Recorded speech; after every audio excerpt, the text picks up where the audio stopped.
Elle s'appelle Diana Aluko et son mariage a bouleversé le monde entier. Aux premières lueurs du jour, sur les collines baignées de brume de Nyanza, au Kenya, une histoire d'amour allait naître sous les yeux du monde. Diana Aluko, une femme fière de ses racines Luo, s'apprêtait à vivre le plus beau jour de sa vie. Mais ce mariage n'était pas seulement le sien. Il allait devenir un symbole, un message vibrant d'amour et d'espoir qui allait traverser les océans. Ce matin-là, Diana avait fait un choix courageux.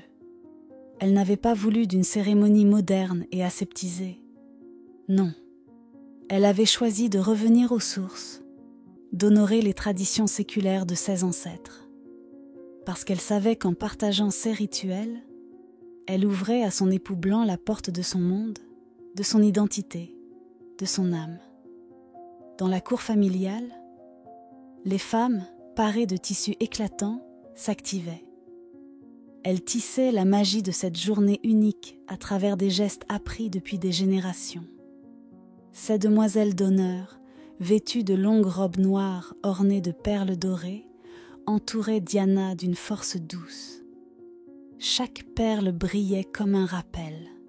Cet amour était précieux, rare et assez fort pour traverser les continents. De son côté, son futur époux se préparait, mais pas comme un touriste déguisé pour l'occasion. Il avait pris le temps d'apprendre, de comprendre, d'embrasser l'histoire de sa bien-aimée. Son choix d'un dashiki noir aux accents moutarde n'était pas anodin. C'était un geste d'humilité, un signe de respect, une promesse silencieuse qu'il faisait sien un héritage qui n'était pas le sien de naissance, mais qui le devenait par amour.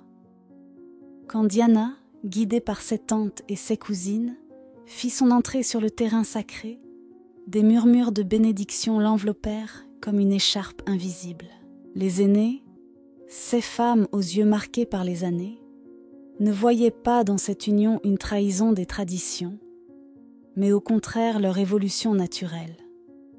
L'amour, celui qui unit les âmes au-delà des frontières, parlait ici plus fort que les codes. Et puis, la terre vibra sous les pas des danseurs traditionnels. Leurs corps ornés de cuir et de plumes racontaient des histoires plus vieilles que la mémoire humaine. Des récits de courage, d'engagement, de communauté. Chaque battement de tambour résonnait comme un appel aux ancêtres, les invitant à bénir cette alliance hors du commun. Mais le moment le plus fort fut sans doute l'arrivée du bétail. Oui, ces majestueuses bêtes n'étaient pas là pour la forme. Elles représentaient bien plus que de simples biens matériels. Elles étaient la matérialisation du respect, de l'honneur et du lien spirituel tissé entre deux familles, entre deux mondes. Quand les regards de Diana et de son époux se croisèrent à travers la foule, le temps sembla suspendu. Dans cet échange silencieux, il y avait toute leur histoire. La curiosité des débuts, l'amitié timide, l'amour grandissant, les incompréhensions culturelles, les doutes, les larmes et surtout, la victoire d'avoir choisi de ne jamais lâcher la main de l'autre. Même les anciens, réputés pour leur réserve, ne purent cacher leur émotion devant cette authenticité brute. Ce n'était ni un spectacle, ni une mise en scène. C'était de l'amour pur. Un amour assez fort pour accueillir la différence, pas la craindre. Quand leurs mains furent liées par le tissu traditionnel symbolisant leur engagement éternel, ce n'est pas seulement Diana et son mari qui pleuraient. Toute l'assemblée pleurait avec eux. Et le reste de la journée fut une célébration hors du commun. Les tambours battaient à l'unisson avec les chœurs. Les plats traditionnels n'étaient pas que de la nourriture, mais des ponts entre les familles, des gestes de partage et de communion. Quand Diana et son époux ouvrirent le bal, leur pas racontait l'histoire de deux rivières fusionnant pour ne former qu'un seul fleuve, puissant et magnifique, sans jamais renier leur origine. Ce mariage aurait pu rester un moment intime. Mais quand les images ont envahi les réseaux sociaux, elles ont frappé un nerf sensible. Des milliers de personnes à travers le monde furent émues, bouleversée, transportée, non pas seulement par la beauté visuelle de la cérémonie, mais par cette émotion vraie, palpable, universelle.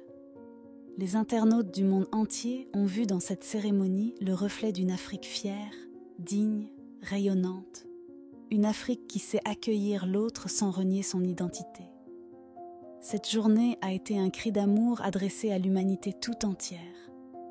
Un rappel que les traditions ne sont pas figées, qu'elles peuvent évoluer, s'enrichir et continuer à vivre avec force quand elles sont portées par des cœurs sincères. Ce mariage n'était pas la fin d'une histoire. C'était le début d'une nouvelle ère. Une ère où l'amour n'efface pas les différences, mais les célèbre. Diana et son mari n'avaient pas cherché à devenir viraux. Ils avaient simplement choisi d'aimer avec respect, avec vérité. Et en faisant cela, ils ont offert au monde une leçon d'humanité. Une leçon qui nous rappelle que, malgré nos cultures, nos couleurs, nos histoires, notre capacité à aimer reste notre point commun le plus beau.